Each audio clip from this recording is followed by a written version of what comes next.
Thanks so much for having me tonight. I'm excited to be here, and this is a great turnout. I wasn't sure 6:30 could be a hard time for people, but I'm so glad to see all of you here. I wanted to get a sense of who is here.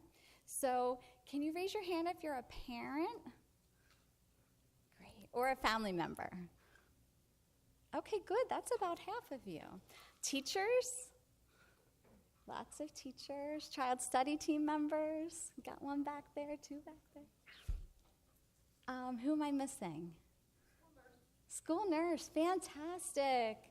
I don't get a lot of school nurses at my presentations, and that's really good because I'm sure you deal with so many different types of kids, so that's great. Anyone else? Wonderful. Caregivers. Okay. First responder. This is fantastic.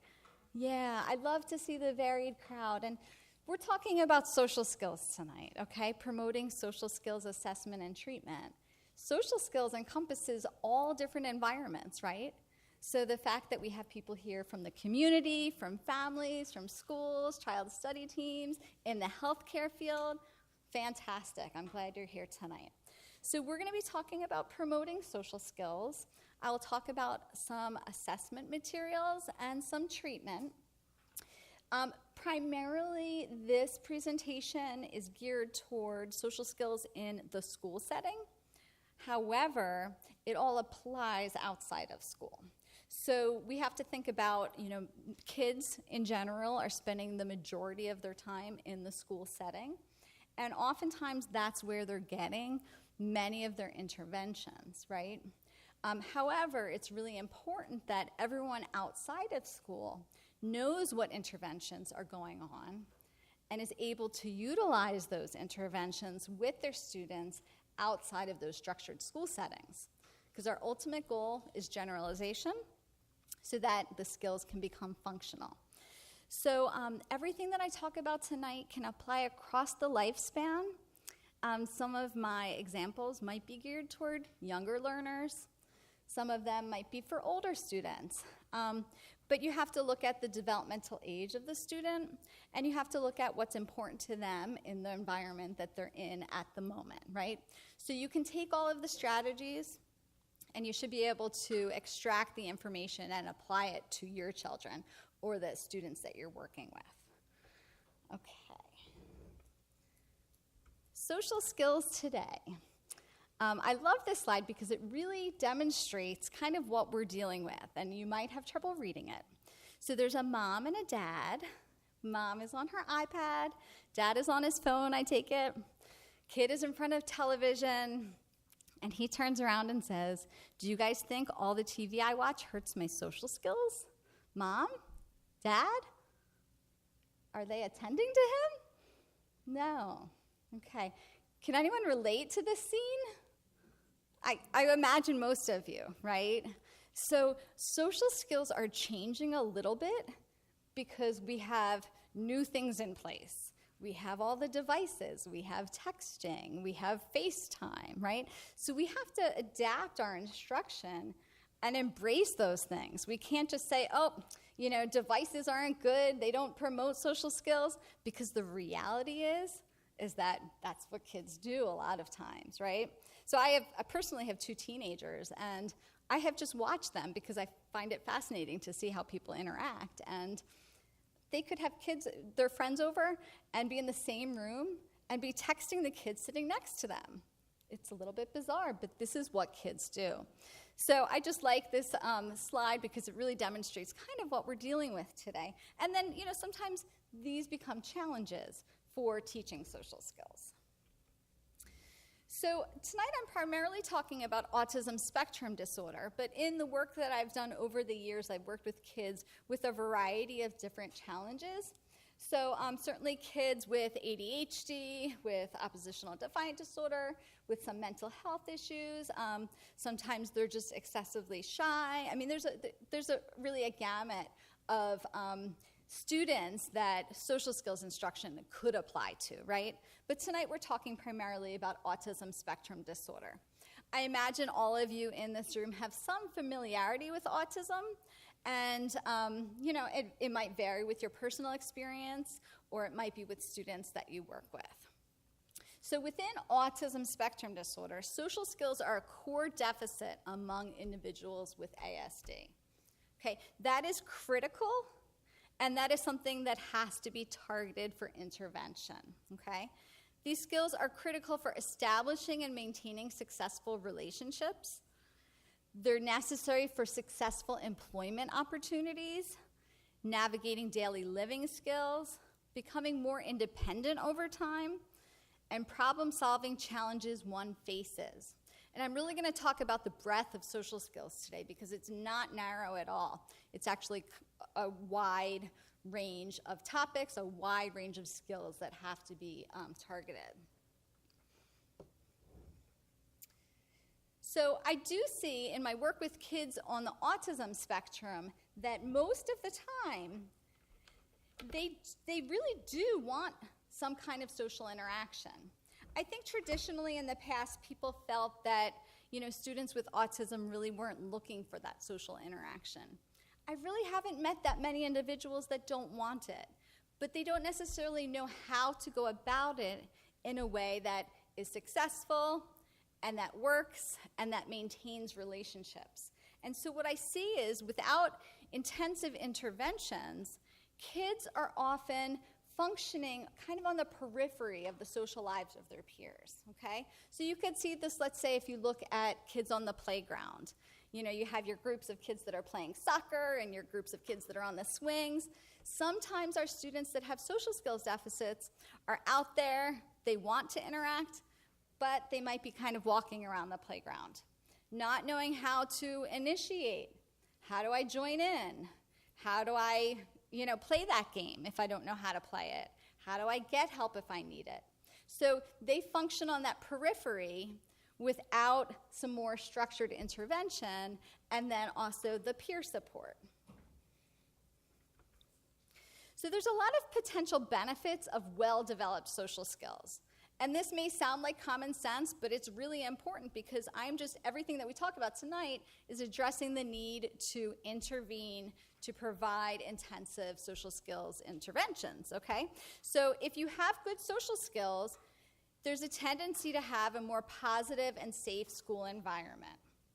So many of the students that I've worked with over the years have challenges with their emotion regulation. If they get frustrated, if they can't handle change in a schedule, if there's differences in routines, they may have some significant challenging behaviors.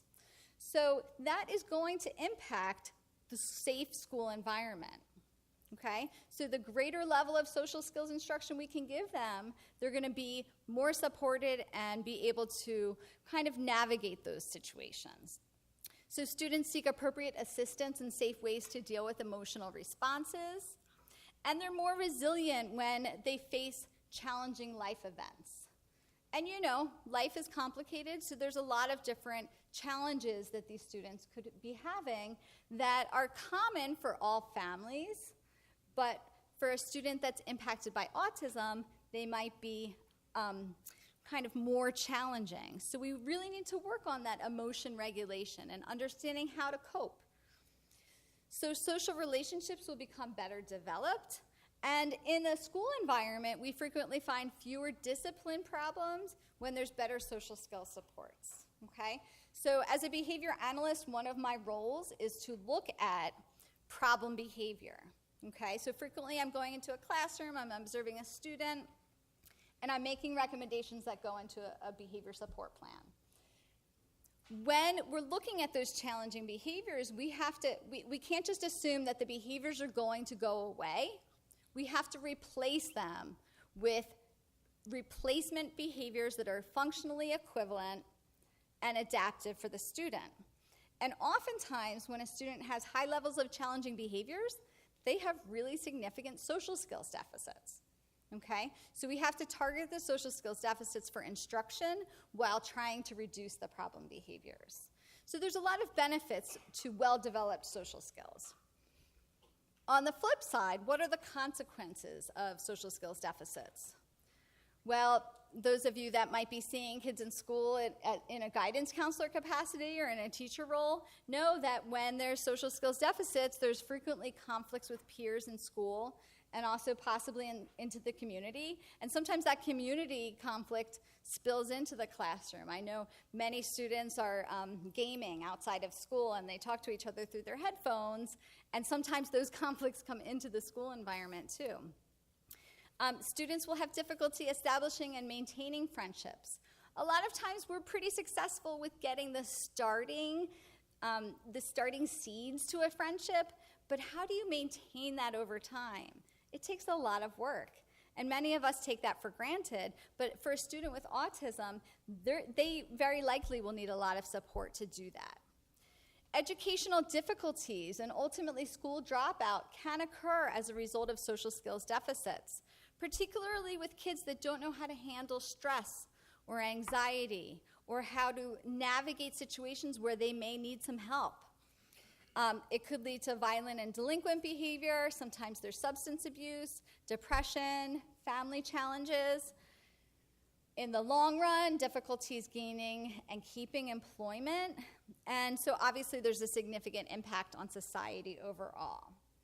So that's just a lot of information about the benefits of social skills instruction and then the potential consequences if we don't adequately address it.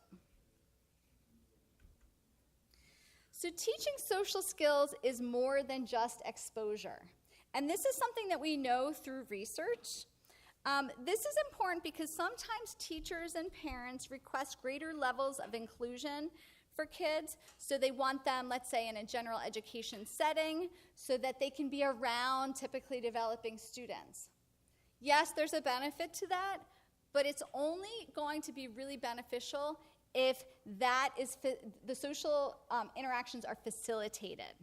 So it is necessary to have systematic programming that's designed to reduce interfering behaviors, increase the students' interest in peers, and teach children how to learn from their environments. And that's called observational learning. We want them to be able to look at other kids, see what they're doing, and model that behavior. But that doesn't come naturally to a student with autism in general, right? So we need to point out what those other peers are doing and coach them in those social interactions. So once the foundation has been laid and there's a lot of intensive social skills supports, putting students in inclusive opportunities is fantastic. But you can't just assume that if you're going to put a student, let's say, in a more inclusive setting where there's general education peer models, that's going to be sufficient, right? That's a help, but we have to support it. Does that make sense? Okay. And feel free to interrupt at any time if anyone has any questions. So the next couple slides, I talk about examples of social skills. And I was actually just talking to Renee about this a couple of minutes ago and how frequently people don't realize how broad the topic of social skills really is.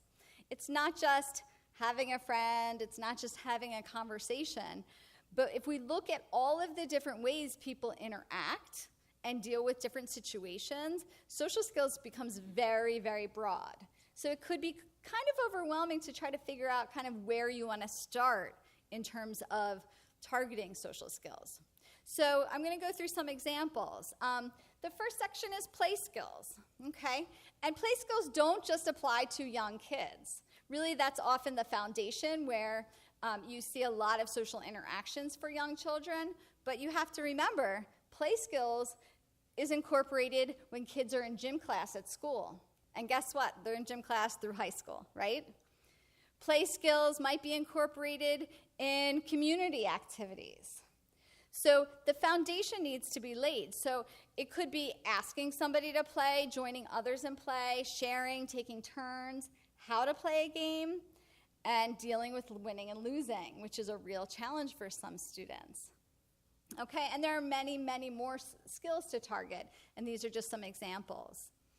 The next section is initiations. So asking for help. So I'm sure many of you know students that don't do this very successfully. If I can't ask for help when I'm frustrated, what am I going to do instead? What was that?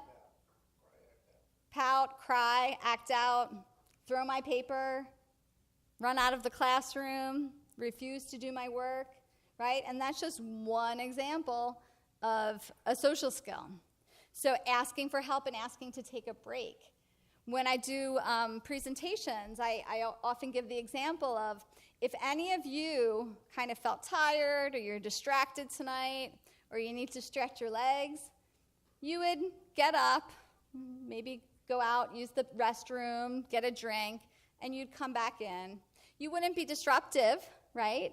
And I wouldn't think twice, because that's an appropriate way to get a break. So sometimes our kids don't have those skills, right? Sometimes they don't realize that there are appropriate ways to ask for a break, yet they need that. So that's a skill that we have to teach, and that's a social skill. Asking for information or clarification, asking somebody to do something, asking to join an activity in progress, so joining into a group, and assertiveness skills. Then we get into social language skills. So you all know that conversation is really a foundation of social interaction, right? So we have to make sure that students are proficient in greeting people, saying goodbye, starting a conversation and maintaining it, knowing how to join in or leave a conversation, asking questions and understanding slang and figurative expressions. There's a lot that goes into a conversation. So when we're working on conversation skills, we really need to task analyze and break down a conversation, and possibly need to target each type of response and each type of initiation that goes into a conversation. It could be a lot of work, okay? Conventional responses, social niceties, saying something like excuse me or bless you, responding to other common social circumstances, are appropriate ways to say no or to get out of something. And more, okay? So appropriate social behaviors. I talk a lot about emotion regulation, because that is definitely something that I see kids struggle with, and actually many adults as well, right? So how do you express frustration appropriately? How do you wait? You know, waiting for your turn, waiting in line, waiting to get the directions. There's a lot of aspects to waiting. What is an appropriate proximity to other people? So how close do you stand? What's an appropriate level of eye contact? It's not staring at somebody, but it's also not looking away the whole time that you're engaging with them. And your body language, what does that say? And can you read it on other people? So if I'm having a conversation with somebody and they kind of look down, or they're looking away, or they pull out their phone and start to look at it, that usually indicates that they're not into the conversation that I want them to be in, right? But a lot of times our students with autism don't pick up on those social cues, so we have to directly teach those. And then there's lots of social skills that relate to fitting in, so the unwritten rules, such as, what do you do in an elevator? How close do you stand to somebody? Do you talk to them? Do you look at them? Self-care, hygiene, toileting, eating, dressing, telling jokes, understanding figurative language. So I've just given you a lot of examples, but that really isn't all that we could potentially be targeting. But I bring this up because I think it's important to really address the fact that social skills are broad, right? And there's a lot of work to be done to make sure that students have the skills that they need in order to appropriately and effectively interact with others. And then the last is perspective taking. I've worked with a lot of students over the years that really struggle with this. So understanding that people might have a different point of view than you. People might see things differently.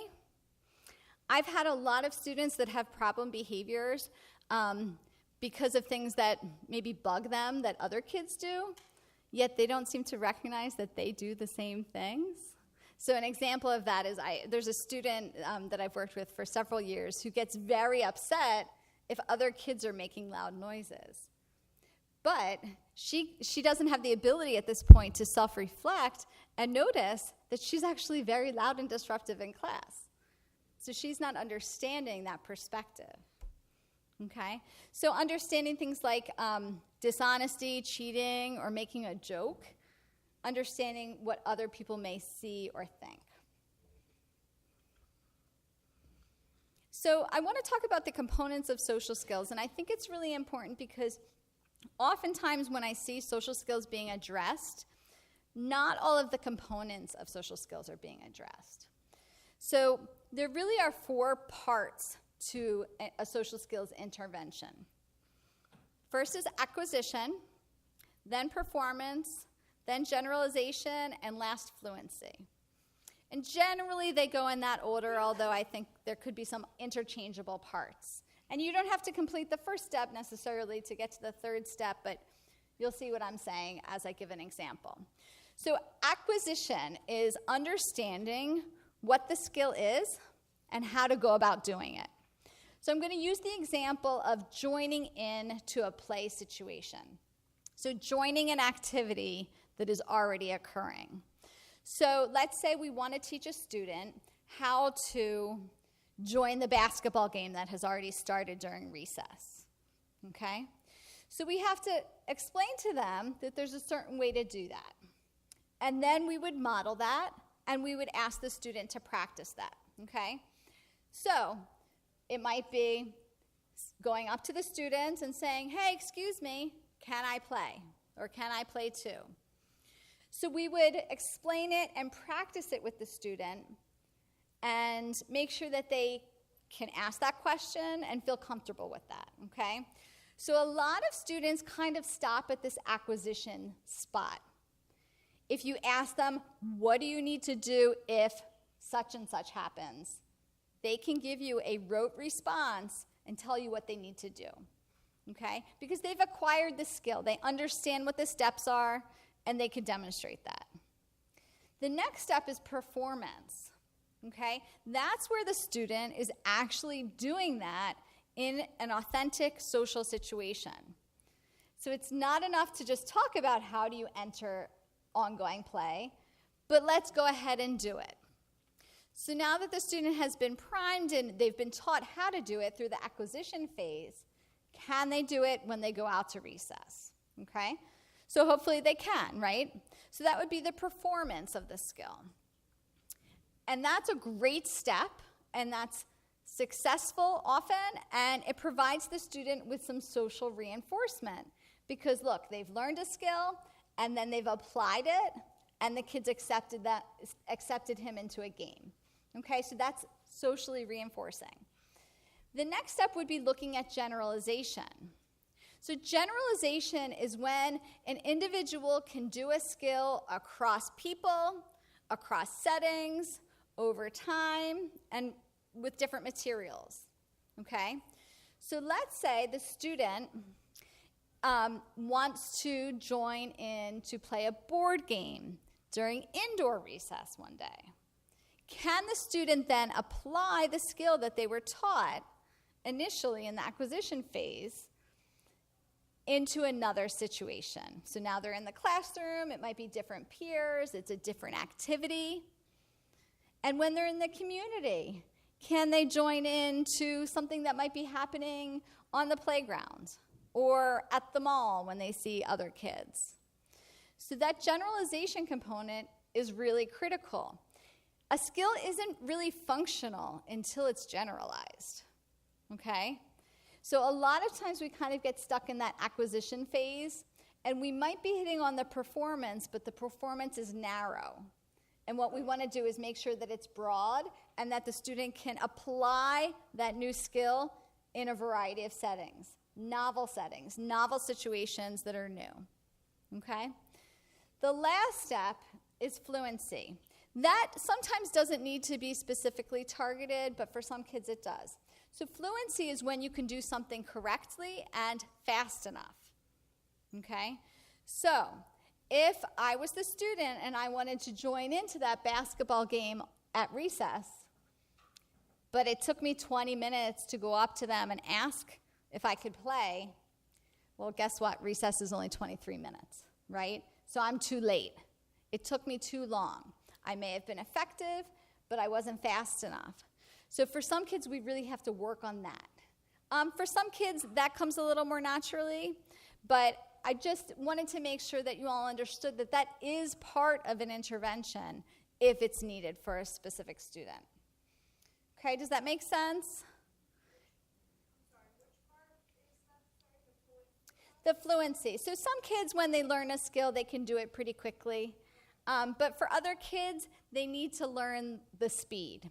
So, if you just go out, I use recess as an example because, most kids, at least through elementary school and some middle schools also have recess. If you watch kids, they frequently are moving from one activity to another very quickly.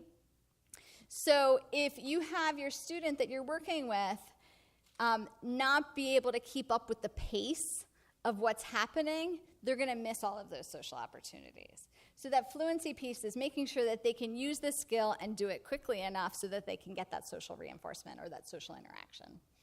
Okay? So a lot of times when I have observed social skills instruction, it may stop at the acquisition phase. And I have a lot of parents that tell me, if you ask my kid what they need to do in a certain situation, they absolutely can give you the answer. They know what to do. But we have to practice. We have to make sure there's that performance and certainly the generalization to make it functional. So how hard is it to teach social skills? I think it's really hard. And I've been doing social skills instruction for a very long time. I'm going to show a video that kind of illustrates this. This is from The Big Bang Theory, which I love. I don't know how many of you have seen it. But this is Sheldon, and he is trying to figure out how to navigate a social interaction. And it's really brilliant how it's characterized.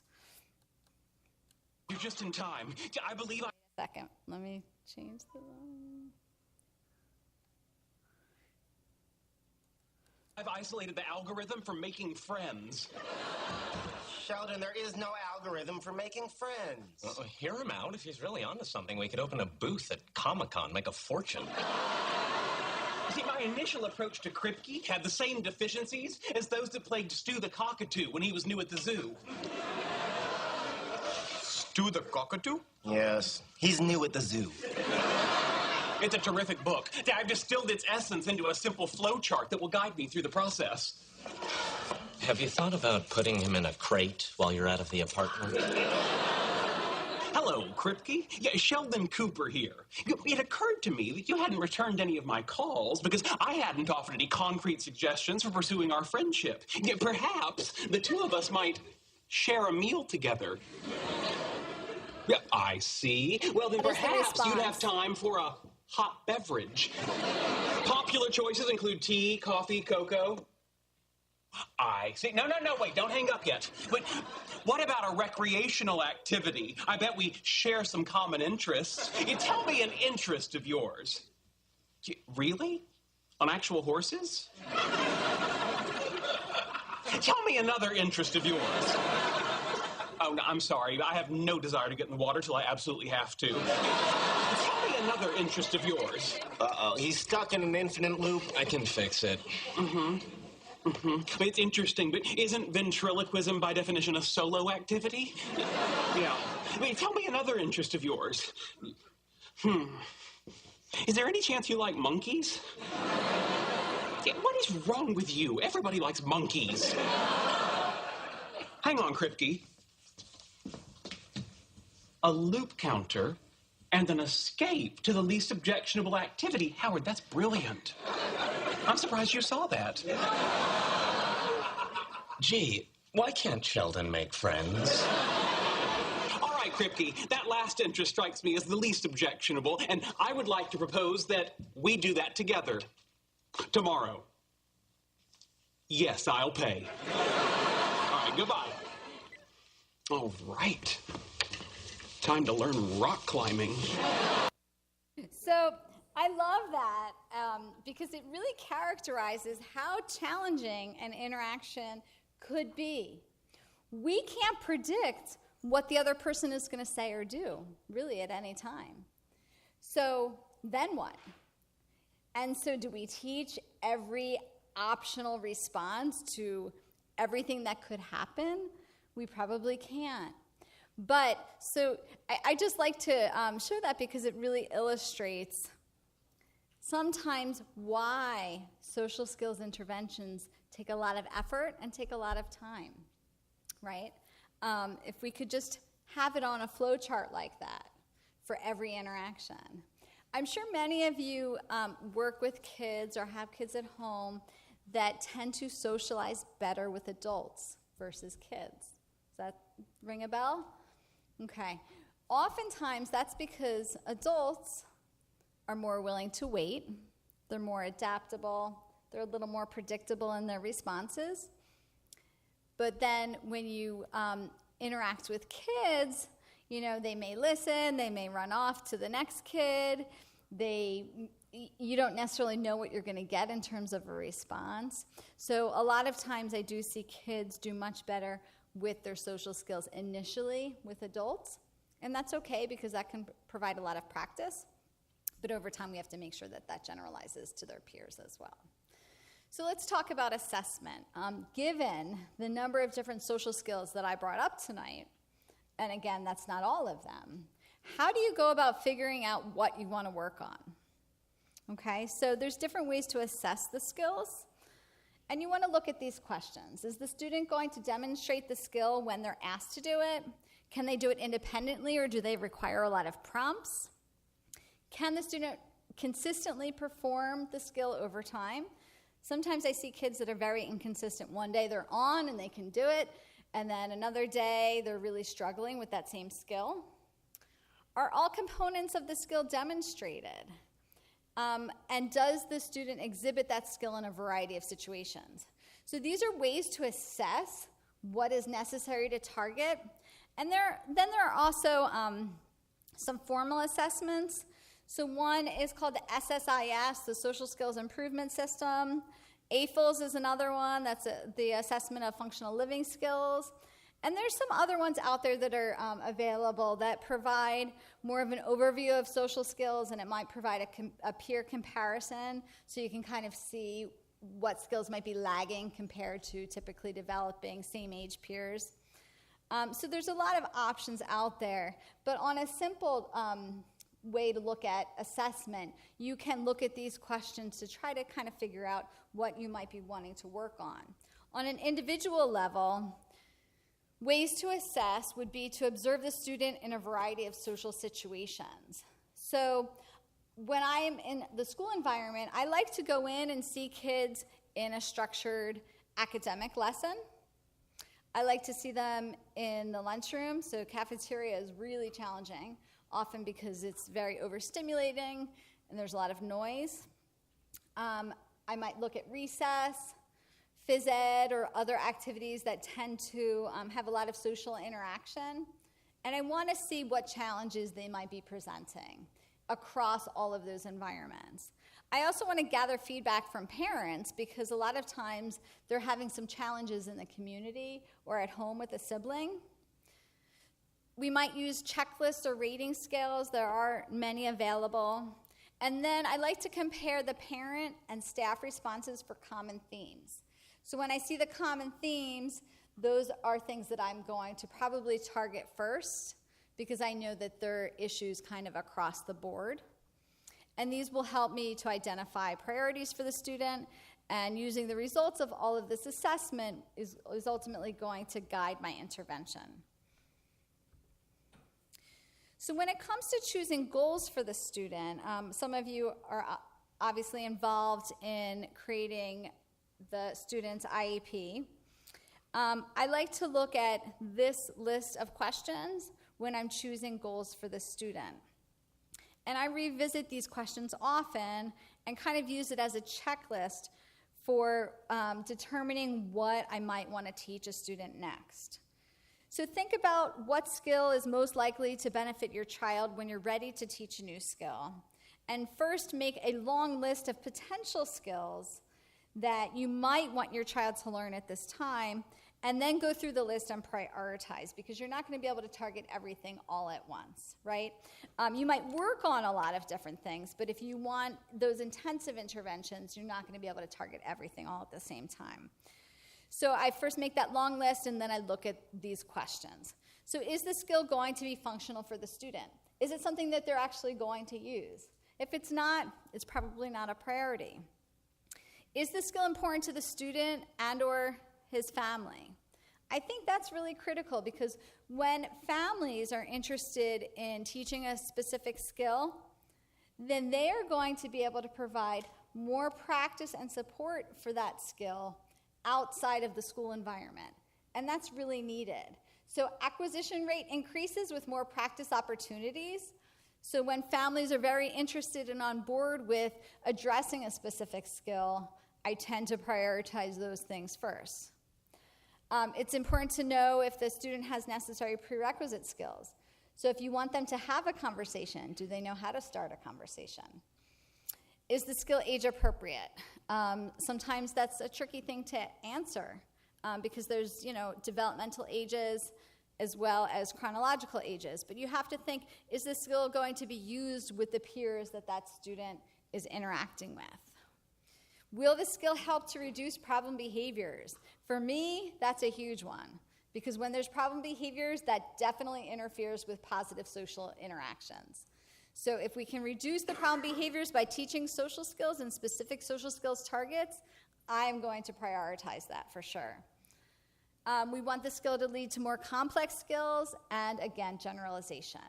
So this can kind of give you a little bit of a checklist to think about what skills through my assessment do I want to target, do I want to prioritize, and then ultimately write goals for the student.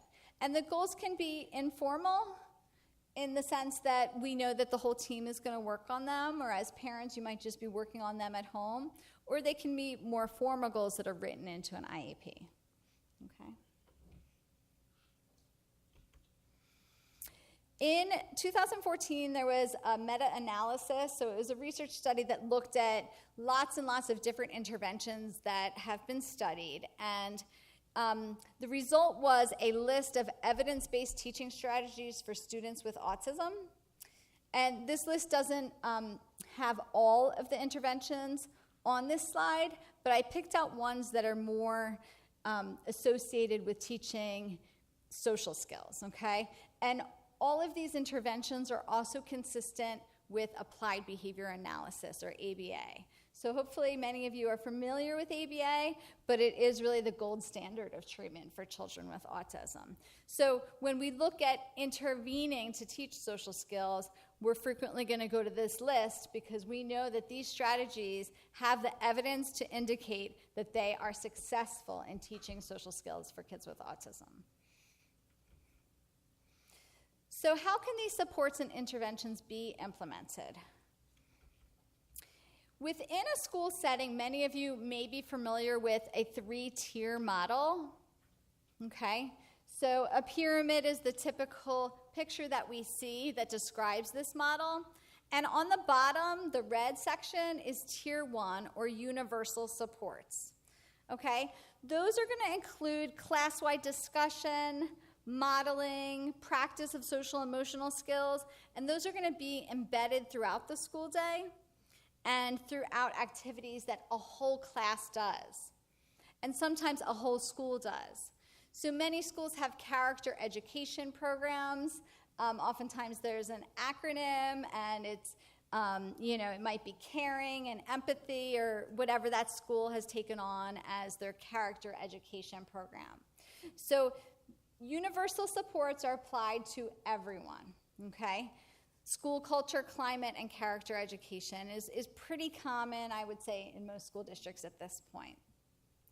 So the next level, or tier 2, that yellow section on the pyramid, is going to be targeted for at-risk individuals. So kids that might be having a little bit more difficulty with social skills, they may have some problem behaviors that are interfering. So that we would, at that point, provide targeted intervention and an increased focus on social skills instruction. So that might look like small groups that have an identified need, and students might be pulled out for some additional instruction, or have a staff member push into the classroom to provide specific supports. So those students may or may not have an IEP. The social skills deficits may not be truly significant or broad, but they are having some challenges, okay? And then the third level, tier 3, that green or top of the pyramid, is where we talk about intensive interventions. And that's where we have students that require individual goals and supports and more intervention. So that might include having an individualized behavior intervention plan and also social skills training goals as part of their IEP.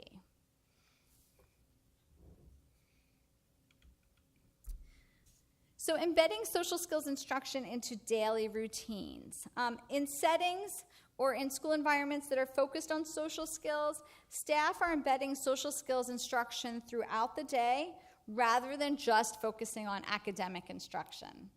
And yes, school is definitely still much more academic than social skills in nature, but there are times in the day where social skills instruction can be embedded. So many classrooms will hold a morning meeting, and during that time, they might have the opportunity for students to work on practicing social skills like reading others, sharing, taking turns, making eye contact, using each other's names, commenting, questioning. So that can occur on a daily basis and be provided for all of the students in the class. So those skills are typically taught through modeling and prompting by the teacher and reinforced by praise and additional practice opportunities. There's also now a greater emphasis on cooperative learning activities and small group work. And I see this even with really young children, but definitely more and more as kids get a little bit older. There's a lot of group work that occurs in school. The challenge for students working in group is often that they need prompting to be successful in these interactions. So students with autism often demonstrate some difficulties with things that go into working in a group. So waiting, considering other people's perspectives, turn taking. So those are some real challenges that might need to be targeted both in that moment, but also possibly outside through more intensive interventions. Cooperative learning groups can provide students with some instruction in natural environments, but a lot of support may be necessary. So there might need to be additional support from a teacher or an aide to facilitate that interaction. So proactive interventions such as reviewing the rules and expectations, priming students prior to activities, and using other interventions that I'm going to talk about shortly, like social stories, rule cards, and modeling, are effective interventions, and they can benefit all students. We also might need to look at breaking the task into smaller components using task analysis to provide additional visual supports when there's multi-step instructions. We also might need to help students understand their role in a small group. And so for some kids, we have to make sure that's well defined so they understand what part they're going to take in that small group. I've seen in a lot of classroom situations where students are asked to turn and talk to their partner about something that they're learning. That's a pretty open-ended task, but it occurs frequently throughout the day. So we might have to break that down and teach a student that they can get an idea and give an idea. So breaking it down using simple terms and possibly some visual supports can help them be more successful in that. And again, when students are asked to work together on a collaborative project, a lot of times they're going to need extra adult support to make that collaboration more successful. So it's important for staff to point out pro-social skills when they see them through verbal praise and behavior-specific praise. By providing that praise and other types of recognition, we're going to increase the likelihood that those behaviors or social skills occur again in the future, which is consistent with the principle of positive reinforcement. So often for our students, we provide direct instruction in social skills in a variety of ways in the school setting, and that is going to depend on the student's school district and also the child's placement and the level of support that they require. So thinking about some of the ways that some of your children or have either received social skills instruction or some of the ways that you might be presenting it in the school setting, I'm going to talk about some of those options. The first is counseling sessions, and that's typically where an adult is working with a student one-on-one. Sometimes it could be a small group if there's a good peer match for that. Typically that's done by a school social worker, guidance counselor, psychologist, or a behavior analyst. And there's a focus on direct instruction. So ideally there's a specific targeted skill that you want to work on with the student, and they're getting that one-to-one instruction. And so counseling sessions are going to be individualized based on the student's needs through that teacher and parent input. Okay? And that's usually done in pull-out. So the student goes to the counselor's office or another location, and they get that support. Then you may see social skills groups. Yes? I just have a question with regards to the counseling. If you have a student who's cognitively impaired in their level of transference, like their ability to take it from an individual section to another, do you still see a benefit in doing the individual instruction? That's a really good question, and if you couldn't hear, the question was, is it beneficial to do those counseling sessions if the student is really having trouble generalizing the skills? Because they may get some benefit from that one-to-one, but they're not really utilizing anything that they've learned in that session.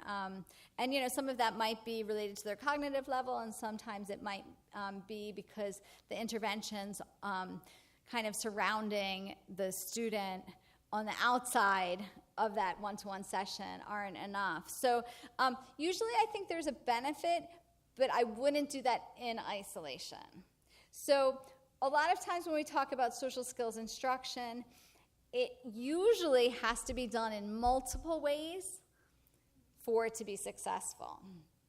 And that's what I found with most students. Again, it depends on the individual, and some kids could take that information from a counseling session and apply it, but the majority probably can't. So that's why we have to sometimes look at having multiple types of interventions or different types of groups or individual therapy that they can receive. So social skills groups are typically small groups, and they're typically done with kids that have social skills deficits because it's often like a pull-out part of their day. Sometimes they include peer models. It really depends on the district and how flexible the schedule is, and of course you have to have parent consent to have those students join into the social skills group. But those are going to focus on the needs of the group with consideration of individuals' needs. So, ideally, if I was forming a social skills group, I'm going to try to pick some kids that might be working on some of the same things. Obviously, there's a downside to having all kids with social skills deficits in a group, but usually what I find is, kids tend to do really well with certain areas and struggle with others, and so they ultimately can serve as peer models for each other as long as they're not all deficient in that same skill. And then the benefit sometimes is if they're all working on that same skill, that's okay. It's done in a very supportive environment, and they all have that kind of shared goal. So social skills groups may emphasize on working together, and it provides a lot of practice opportunities. I think social skills groups are typically done in school settings. I think that's a common intervention. However, you do have to think about how often it's occurring too. And again, going back to what supports are occurring outside of that social skills group. So sometimes I'll see a social skills group written into a student's IEP once a month for 15 minutes.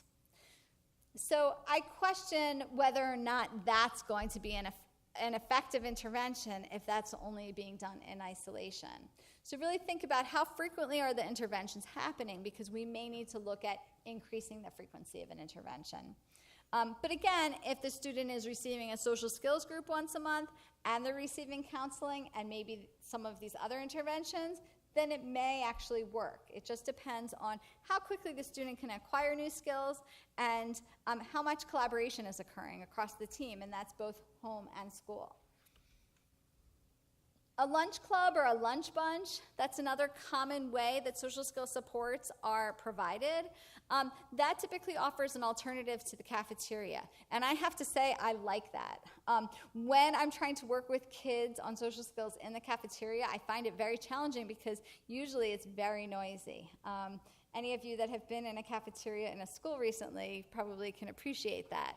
So, if you're trying to verbally prompt a student to say something, they have to be able to hear you, and then sometimes it becomes a challenge due to the environment. So a lunch club or a lunch bunch can be done outside of the cafeteria.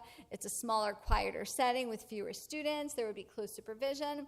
And then the adult that's facilitating that would coach the students for natural interactions, or they might contrive situations based on the student's needs. Then advisory periods are often common in middle school or high school. That might be a period of the day where teachers are working with larger groups of students. It might be a whole class. And those are often going to include general education and special education students, so there's some nice pairing and modeling. A lot of times those are addressing character education and social skills themes, and it might involve some direct instruction and practice, and some practice working in groups. Social skills clubs are often done after school. Sometimes they're facilitated by other peers and sometimes with adults. And those are excellent for generalization of skills in a supportive environment that's outside of the school day. I really like those because it allows you to have a little bit more flexibility sometimes with the types of activities that you can do, and sometimes they can run longer than a social skills group that's occurring during the school day. So I've seen in some districts, they have Circle of Friends groups, and that's an after-school group, and they're really working on things like playing games and interacting appropriately in a variety of fun ways. So it's a nice supportive environment, and it also provides an opportunity for generalization. I did work in one school district where a group of peer leaders created a group called Changing Social Perspectives, and their goal was to help kids that needed help with their social skills participate in school events. And this was done in a high school setting, but it was great. So the peers actually took on the group, and they helped their fellow students do things like get ready for the prom, or go to school dances, or understand how to behave during a pep rally. And they would go to the pep rally with the students. So it was a really nice, supportive club, and it was led by the peers. So that was like a win-win for everyone. So I see that, social skills clubs definitely occur in a lot of school districts, and a lot of times families are really interested in an activity like this. And again, it really provides a nice generalization opportunity. Then social skills homework would be providing the student with brief homework assignments to practice skills with peers, siblings, and peers outside of school. So for example, if I'm working with a student on how to play a game and how to deal with winning and losing, what I might do is give them a self-monitoring chart where I'm breaking the skill down into, let's say, 10 steps. And I'm having them complete a reflection sheet at home when they've played the game, let's say, with their brother. Okay, and then bring it back into school so we can talk about it and talk about what went well and what didn't go well. So they actually check off, did I do this step? Did I do this step? Yes, no. I don't know that social skills homework is given frequently. I haven't seen too many people do it, but this is a nice way to bridge the generalization and to give kids practice opportunities in sometimes unique settings or with different people. Okay, so I've talked about kind of how social skills interventions can be played out in school and how they can be supported. And now I'm going to talk a little bit about specific strategies and common interventions that you may see and that you can use in both homes and schools. This wheel is a depiction of social emotional learning, and it kind of breaks it down into different categories, similar to what we talked about. Self-management, self-awareness, responsible decision-making, relationship skills, and social awareness. So again, covering the breadth of all that social skills encompasses. So conversation skills are often a foundation for interacting with others, right? Conversation skills involve a lot of different skills. So I've listed several of them here. If you find that your student is having difficulty having conversations with others, you might really want to take a step back and observe them to figure out where the breakdown's happening. Because a conversation involves a lot of different things. How do you keep a conversation going? How do you stay on topic? How do you change the topic and do it in a kind way? How do you determine if the other person is interested? Like I said before, if the other person is not looking, if they're not making eye contact, if they're demonstrating body language that indicates that they're not really interested in your conversation, how do you go about changing things at that point? I know a lot of students that can converse extensively on specific topics. You know, oftentimes kids with autism have very specific topics of interest that they like. I had a conversation this morning with a student in 2nd grade who knows everything about the solar system, and he was very happy to talk to me about that. And then this afternoon, I saw him in the hallway, and I said, "Hi," and he didn't respond. So his aide prompted him to respond, and then I said, "How's your day going?" And he didn't respond. Okay, so his paraprofessional again prompted him. He didn't look at me during that interaction. So that was drastically different than the interaction I had with him in the morning, where he was so excited to tell me everything about the solar system. That was his interest. He knows everything about it, and he'll talk and talk and talk. But yet he couldn't even have that simple conversation with me later in the afternoon. Just those social niceties, greetings, asking how your day went. So you really need to target those things if you're seeing those deficits. So conversation skills are interesting. You really have to kind of take a step back and look at what are the skills that are missing. Sometimes it's helpful to have a visual. So these are some examples of visuals that you might use to cue a student to keep a conversation going. So some examples of comments like, "Well, tell me more, please," or "That must have been tough. I'd like to do that too." Or questions to keep a conversation going. "Where did you go? Who was there? What did you do next?" Etc. So you might put this on a little visual card and then practice it with your student. Again, those are contrived practice opportunities, and then you want to expand on that. So you want to go down to another teacher and have the child try to converse with another teacher. You might want to go into a classroom and have the child practice a conversation with a novel student that they're not that familiar with. At home, have them practice a conversation with a brother or sister. Have them do it over FaceTime with a relative. There's lots and lots of practice opportunities that could occur, and the more practice that we do, the more likely the acquisition of the skill is going to happen on a faster basis, right? Some of you may be familiar with discrete trial instruction. It's a component of ABA. Basically, discrete trial instruction breaks down a skill into very simplistic terms and teaches it in a very rote way with the ultimate goal of novel responses. So if you wanted to teach a student that's really at the beginning stages of conversation how to have reciprocal information in a conversation, what I might do is set up a situation where I say, "I like to eat pizza," and then I'm going to prompt the student to say, "I like to eat ice cream," okay, or something else that I know that they like. This would be a very rote response in the sense that I'm asking them to memorize this response. That's not my goal. My goal would be, one day I say, "I like to eat pizza," and one day he says, "I like to eat ice cream," but the next time he might say, "I like to eat yogurt." If I change up my statement and say, "My favorite color is green," I want him to reciprocate with, "My favorite color is blue." So sometimes we have to break the skills down this small into these tiny components and teach it through a lot of repetition. So for kids with very early conversation skills, I might use this format, and it might take a long time to just get the child to respond to me with that very memorized rote response, but then over time we're going to work on generalizing. So responses can be prompted using visual or verbal cues and then faded to independence, and then we would target novel statements for generalization. So a lot of times if I'm doing something like this with a student, I might be teaching 8 or 10 different responses that are memorized like this, but then all of a sudden it clicks, and the student can start to generate novel responses. And then we can do it in an actual conversation. So this is contrived, it's very controlled, a lot of practice, and then we're going to move it into an actual conversation.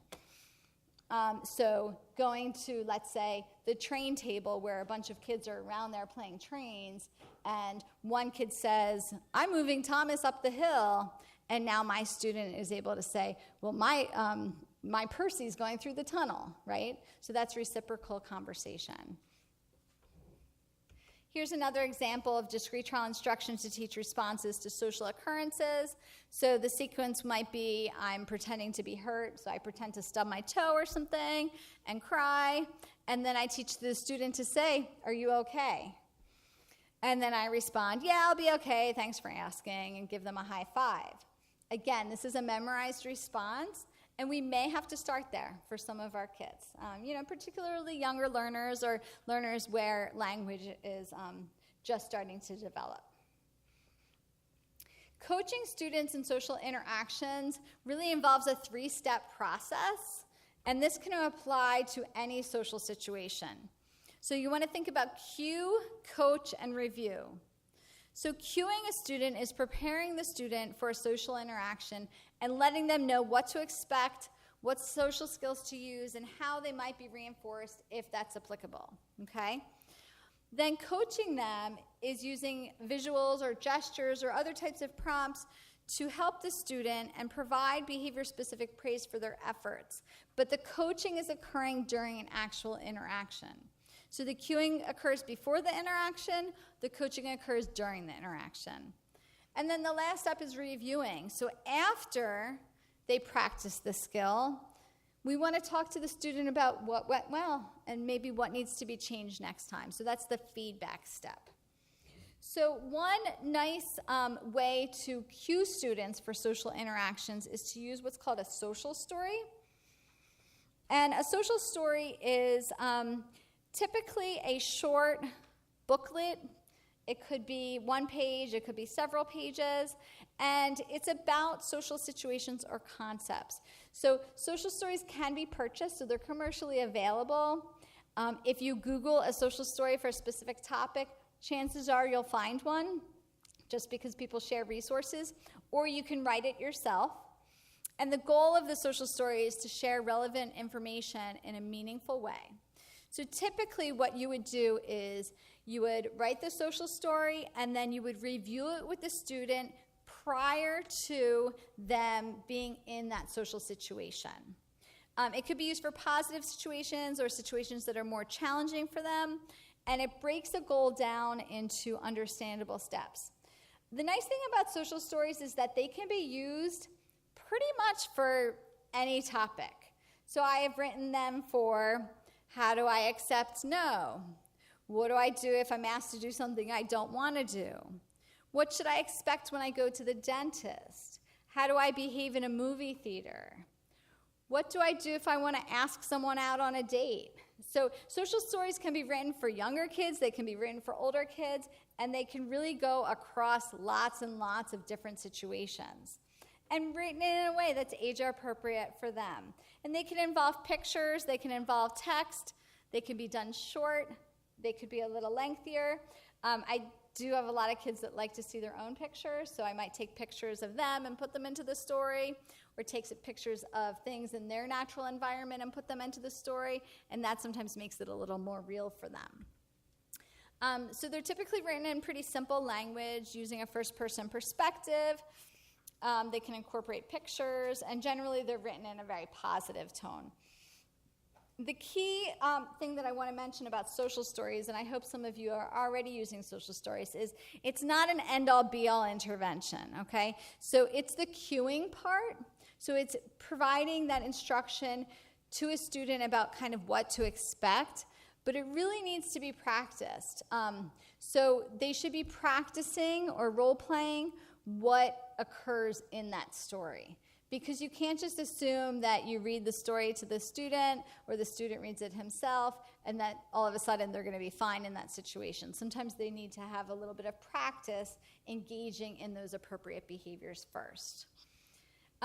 Typically, there's a couple of different types of sentences in a social story, and this is kind of outlined by the person who created social stories. Her name is Carol Gray.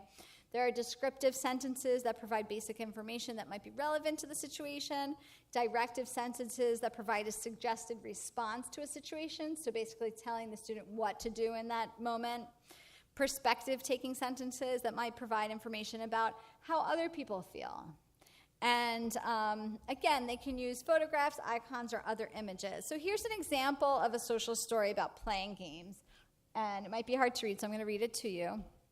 It says, "One thing I like to do is play games. I like playing all kinds of games. Sometimes when I play games, I win the game. Winning is fun and makes me feel proud.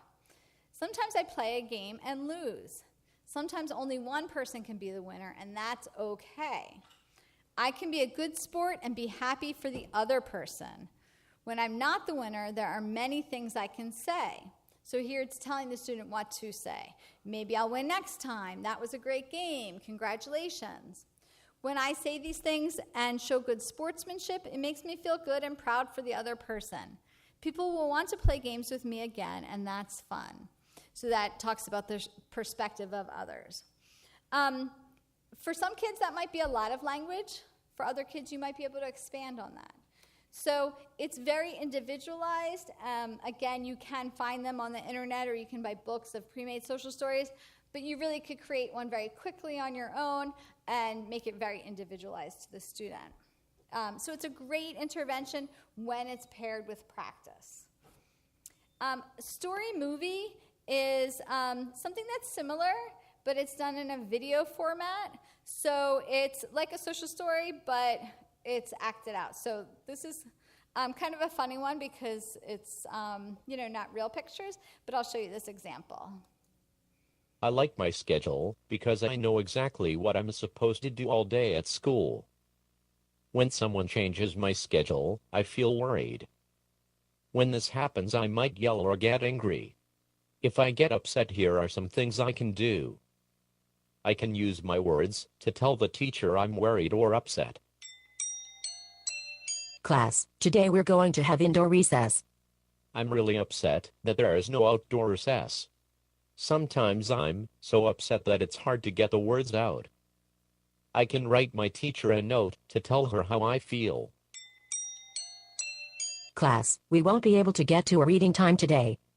I'm going to write a note that says, "Dear teacher, it makes me worry when you tell me we have no reading time. Please tell me ahead of time so I don't feel so upset. If I feel that I'm going to yell or get angry, I can tell my teacher that I need a break. Then I can leave the classroom to get a drink of water and calm down." So you get the idea. So that might be more engaging for some kids. A lot of kids like social stories, but with varied attention, a lot of times we can get kids to be a little bit more interested in watching a video. So that's just another way to provide that same level of instruction in a different format. The nice thing is you can find pre-made movies, like little clips like this, online. You can search YouTube, and there's a lot out there. And then, of course, there will be things that you might have to create on your own. And you can use, characters like this, or you could use real people. Comic strip conversations are another intervention strategy, and they're actually very similar to social stories, but the conversational exchange is depicted in a cartoon. These identify what people say or do, and they might emphasize also what people are thinking or what their perspectives are. Sometimes they're used for problem situations and discussing possible solutions. And so it might look as simple as this. This is an example of a comic strip for asking someone to play. So you see on the left, "What are you doing?" And then the boy says, "I'm playing with trains." And the girl says, "Can I play too?" He says, "Sure, come on over." She says, "Thanks." He says, "You're welcome." So this is a very simplistic version of a comic strip conversation. But again, similar to social stories, you could create a comic strip that kind of takes a student through a social situation in an engaging, interactive format. I have had some students that really like to draw that also participate in creating social stories and comic strips. And so it's great if you have their buy-in, because a lot of times then they really like their finished product and they're more willing to use it. Rule cards are a great alternative as another visual strategy for teaching social skills. And these would define behavioral expectations for social situations. A lot of times I would place this on a student's desk or in the vicinity, or might even have it on a ring and we take it with us throughout the day. They can have just a little bit of text or some pictures on them, and they might be as simple as what to do when I feel mad, or how do I act in the library. The nice thing about rule cards that I really like is they're quickly and easily accessible. You could pull it out, it could be on the student's desk, and instead of verbally prompting the student and creating that prompt dependency, what I could do is just point to the item on that rule card to cue them into what they need to be doing in that moment. And I really like to use nonverbal visual prompts, because a lot of times when we use more and more verbal prompts in a classroom or in a social situation, having that extra adult support creates prompt dependency, and it also can be disruptive to whatever else is going on because it creates another conversation. So a rule card can be used as a visual, and then you can just point to it if the student needs some help. There is something called power cards, and those are similar, but they tend to use a familiar character or favorite character. So if you have a student that really loves Harry Potter, you might phrase the rule to say something like, Harry Potter says, make sure you look at the teacher when she's talking. Sometimes getting the student's interest into that rule really helps to motivate them, because they want to be just like Harry Potter or whoever the favorite character is. Here's a sample rule card. This does have a lot of language on it, and this I used for a middle schooler. So rules for changing classes. When the bell rings, quickly pack up and go to my locker. Get everything I will need for my next class. Be friendly in the hallway, but make sure to get to the next class on time. Go to my seat and get ready for the lesson. Turn in homework if there was any. Chat with friends until the teacher starts class. So I had a student in middle school use this rule card, and what he did was it was just attached to his agenda book or his schedule where he would write in his homework. So it was something that he carried with him at all times, and it served as a visual reminder or prompt as to what to do when he's changing classes, and it was useful for him. It was like a checklist. This is a simpler example for a student that might also need pictures. This would be rules for board games. And so there's pictures paired with the text, such as only touch your own pieces, hands away from board unless it's your turn, etc. So this you could actually put out on the table while students are playing board games, and then it can serve as that cue, and then if the interaction is being facilitated by an adult, again, they can go back and point to some of the rules as they come up or as they're needed. So rule cards are great. They're simple, very quick to make, and you can really use them in a lot of different settings or social situations. Role play is another intervention, and I did mention this as it relates to social stories, because again, just reading a social story is not usually going to be enough to have the skill be really something that's comfortable for the student.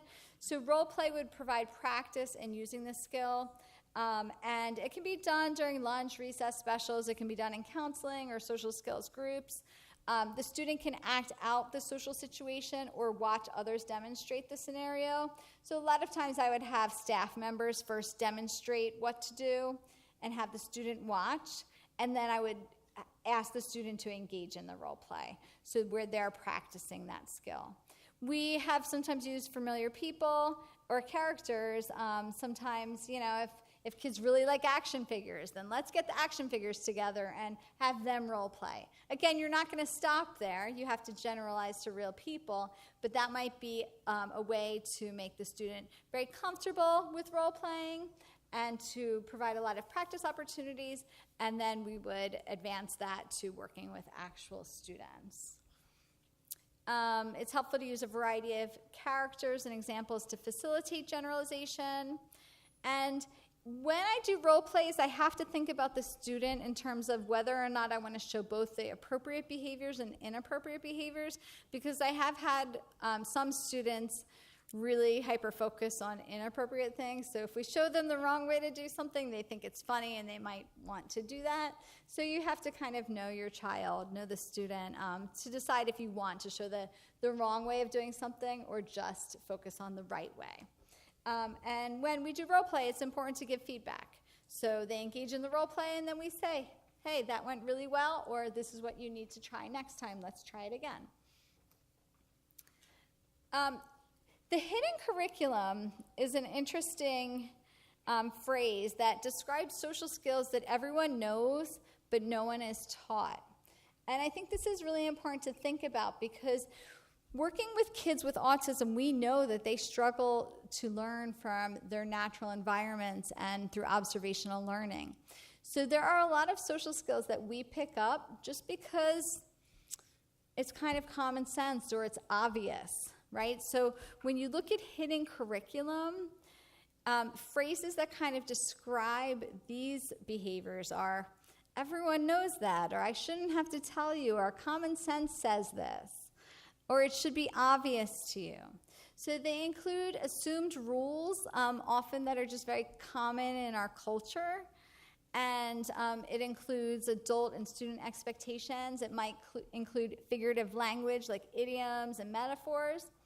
And understanding the hidden curriculum can be difficult for everyone, but kids tend to pick up on it quickly. But when it's compounded with a deficit in social interactions, sometimes we need to explicitly teach a lot of hidden curriculum examples. So here's a video of an example of a hidden curriculum item. Oh, try that again. Well, we do. Fine. Yeah? Come on up. So, Elaine, you don't have a problem with her, do you? We adore Elaine. She wants to say hi. She's with her new boyfriend. What's he like? He's nice, bit of a close talker. A what? You'll see. Boy, I really had no idea that you felt this way about the Costanzas. They're exhausting. It's like being in an asylum.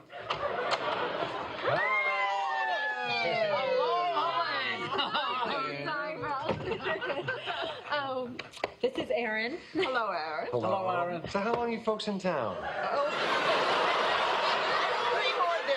more days, and then we're off to Paris. We're going with the select charter group. I love France. I was just there last year. In fact, you know, I still have an envelope full of French francs. I'll give them to you. We can't take money. Oh, no, it's a gift from us. Oh, that is so nice, Erin. Isn't he nice? So listen, has Jerry been showing you a good time? No, I haven't. You know, I have a friend who works at the Metropolitan Museum of Art.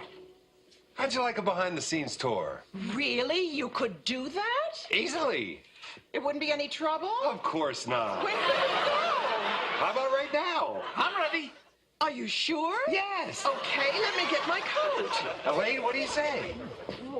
Well, I don't think so, Erin. I have plans. Oh. How about you, Jerry? I'm swamped. You sure? So you get the idea. I'm sure many of you have interacted with somebody that would be considered a close talker. Was the amount of space that you need to be away from somebody in a conversation ever explicitly taught to you? Probably not, right? So some people don't pick up on those cues. And I've definitely interacted with people like this. And yes, that was some comic relief. It's always a funny video to show. But that's an example of a hidden curriculum item that we may need to explicitly teach the rules about for a student with autism. Hidden curriculum can vary across a lot of different categories. So in speech, sometimes people don't understand figurative language. You know, I have had students not understand something like it's raining cats and dogs. They look outside. Don't hold your breath, and the student is actually thinking about holding their breath. So when you have students that are very literal in their thinking, all this figurative language gets very confusing.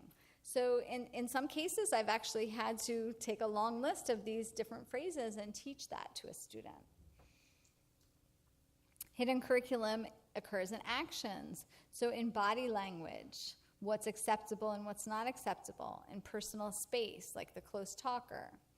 In saying what's on your mind.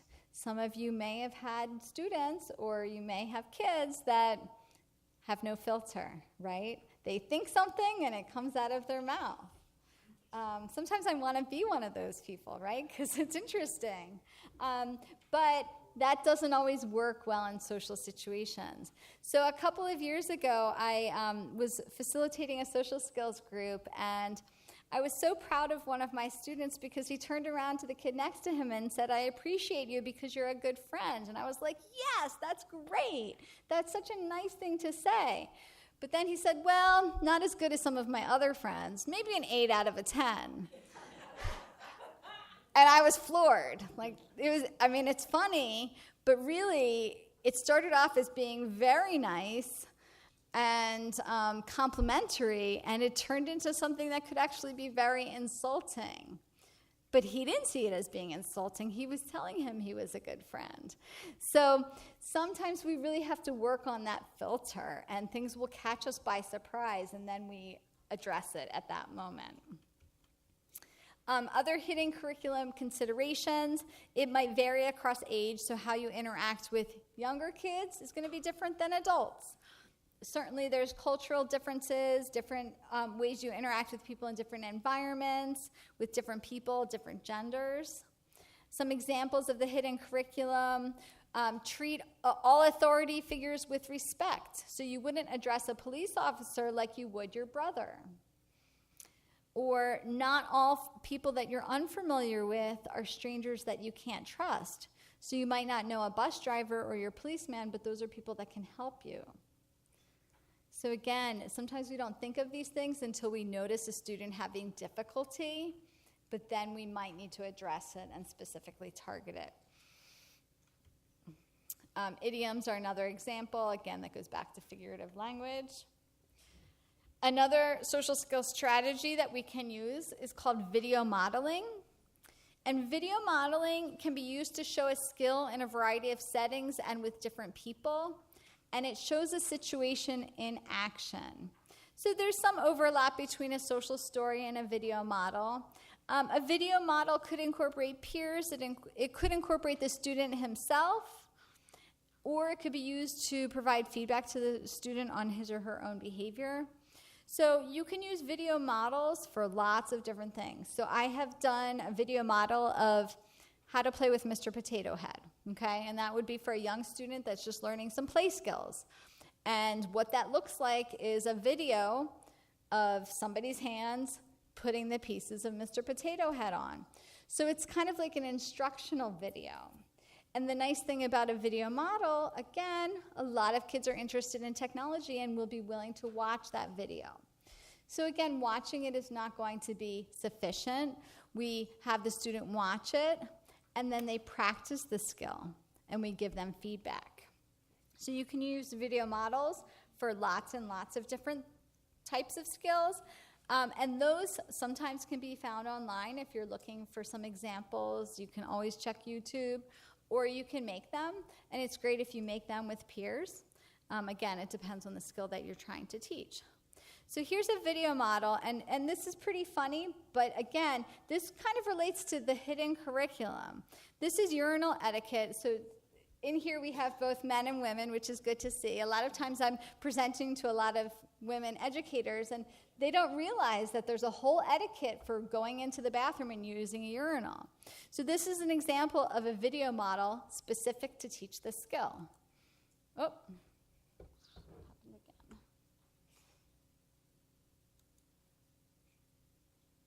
Today we're going to cover proper urinal etiquette. Here we have a typical setup of 7 urinals in a row. While it's not completely wrong to pick the center urinal, in order to maximize space between occupants, the more correct choice is the urinal on the end. In this situation, choosing the urinal on the opposite end could cause one to appear paranoid. Best to choose this one instead. Once these urinals are occupied, the only option remaining to maximize distance is the center urinal. After this, one should choose the end spaces before filling the center spaces. On the occasion that there are not 3 available urinals in a row, the urinals on the end are the best choice. Minding these simple urinal etiquette rules will help you avoid embarrassing mistakes on your next trip to the men's room.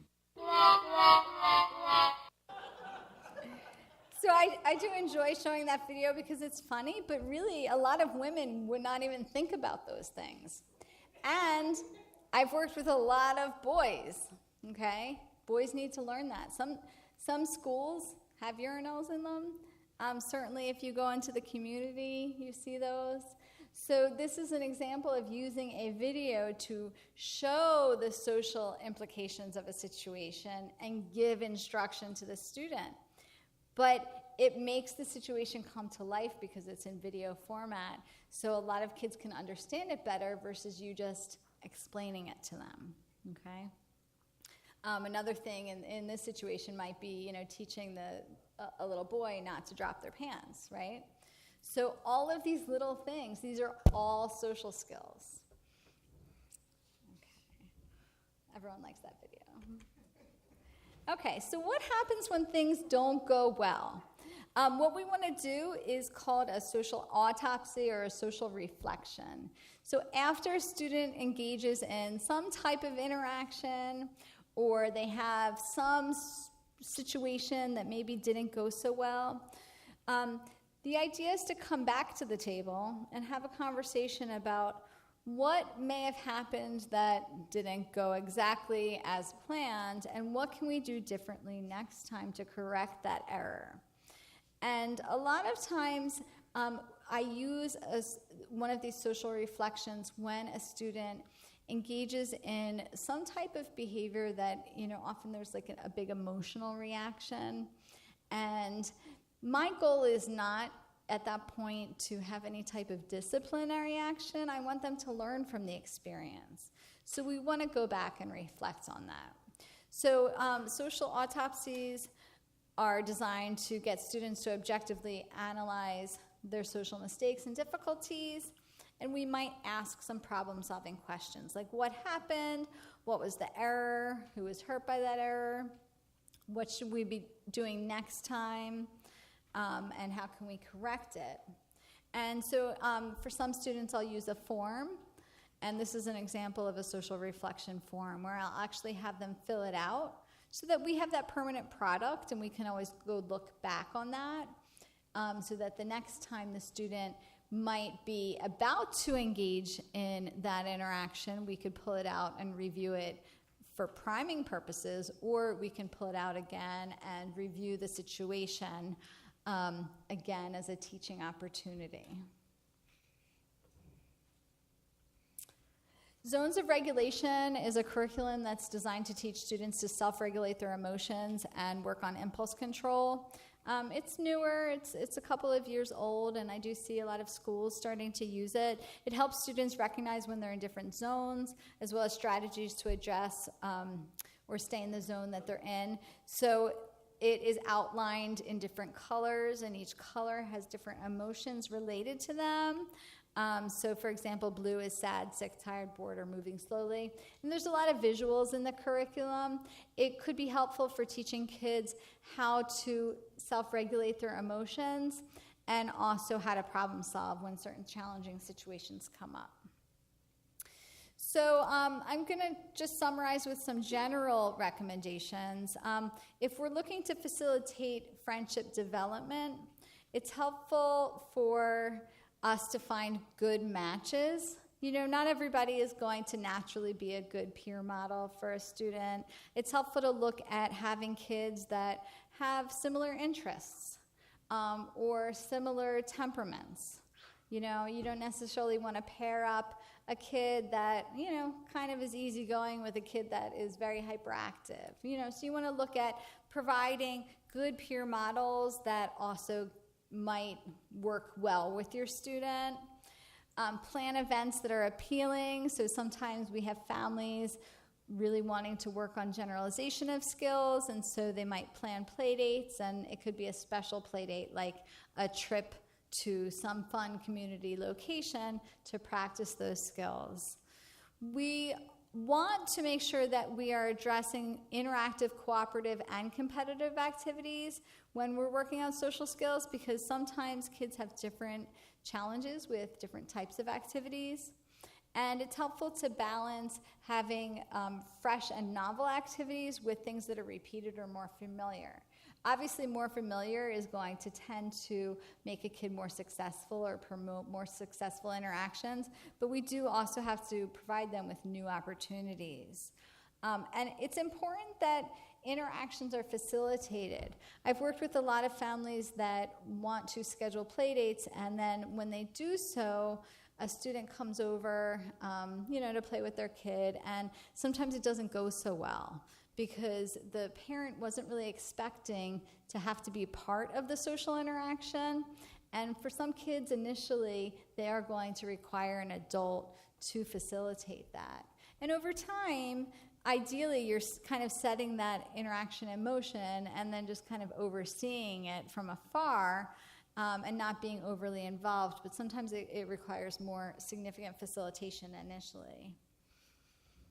Collaboration is really key in social skills instruction, and it's something I can't hit home more. Social skills are not going to be learned in isolation. So going back to the question earlier, if social skills are done just in a counseling session, how functional is that going to be for a student? For a lot of kids, they're really going to struggle. They need more than just that. So collaboration is really key. All of the members of the team need to be aware of the goals. And sometimes in a school setting, particularly when kids are pulled out for counseling or social skills groups, staff aren't always able to communicate back to the teachers what they did and how they interacted and what types of supports they provided. And unfortunately, then, it doesn't lend itself to a lot of generalization. So there does need to be an emphasis on staff and parent training and making sure that everyone is really using the same language and providing the same supports across settings to facilitate generalization.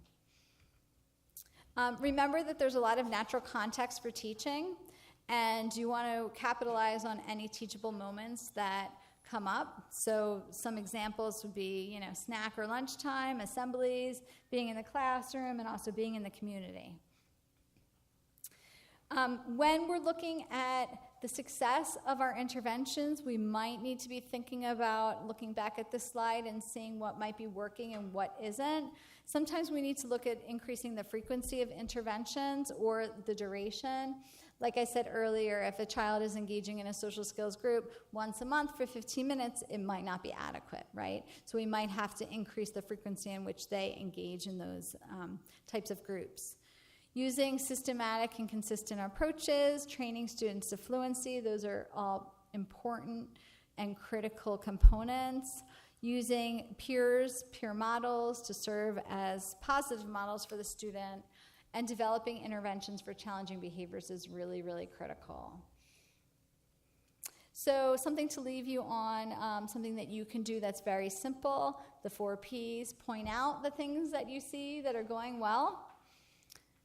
Prompt the students when they need help. Practice social skills. Practice, practice, practice.